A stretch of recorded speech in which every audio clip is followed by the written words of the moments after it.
আসসালামু আলাইকুম রহমতুল্লাহ। এমনি আমরা আছি খাদের কিনারায়।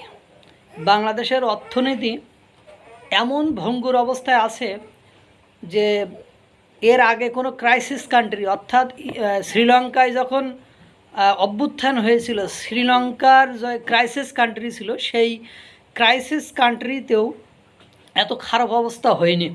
এটা আমার কথা নাই, ডক্টর মোহাম্মদ ইউনূসের বিশেষ সহকারী ক্ষমতা গ্রহণের দুদিনের মাথায় এই কথা বলছে যে বাংলাদেশের অর্থনৈতিক অবস্থা যে ভঙ্গুর অবস্থা, এরকম ভঙ্গুর অবস্থা আগে কোনো দিন ছিল না।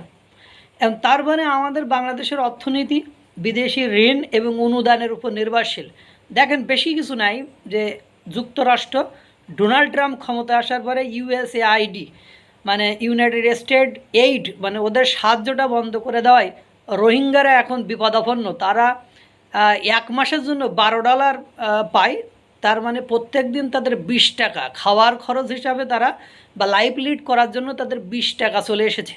এবং বাংলাদেশের যে এনজিও সংস্থাগুলো কাজ করতো, 90% এনজিও সংস্থাগুলো বন্ধ হয়ে যাওয়ার উপক্রম হয়েছে, অর্থাৎ বন্ধ হয়ে যাবে। এর পাশাপাশি বাংলাদেশের পোশাক শিল্প যুক্তরাষ্ট্রের একটা বড় বাজার দখল করেছিল। সেখানে বাংলাদেশ অনেকটা খুব কম শুল্কে এই ব্যবসা বাণিজ্যটা করতো, কিন্তু ডোনাল্ড ট্রাম্পের ফাঁদে হয়তো বা বাংলাদেশ পড়ে গেল।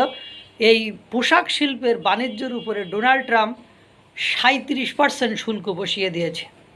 তার মানে বাংলাদেশের পোশাক শিল্প বাণিজ্যটাও এবার খাদের কিনারায় যেয়ে পড়বে।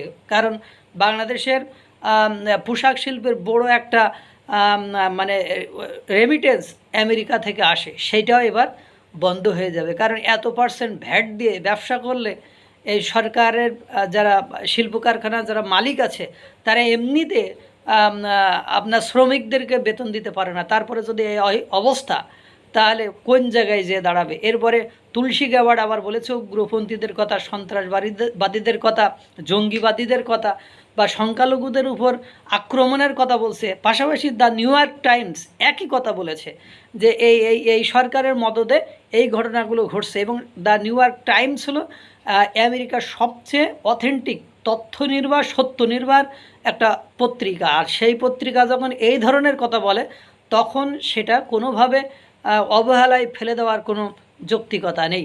এর আগে আপনার ওয়াশিংটন এক্সামিনার পত্রিকাটাও একই কথা বলেছে যে is Bangladesh the next Afghanistan, এবং সেখানেও আমেরিকা সরকারকে ওই পত্রিকা অনুরোধ করেছে যাতে দ্রুত পদক্ষেপ নেয়। তার আগেই আমেরিকা ভ্রমণ সতর্কতা জারি করেছে যে যারা আমেরিকান সদস্য বা নাগরিক, তারা যেন বাংলাদেশের ঢাকার বাইরে কোথাও ভ্রমণ করতে না যায়।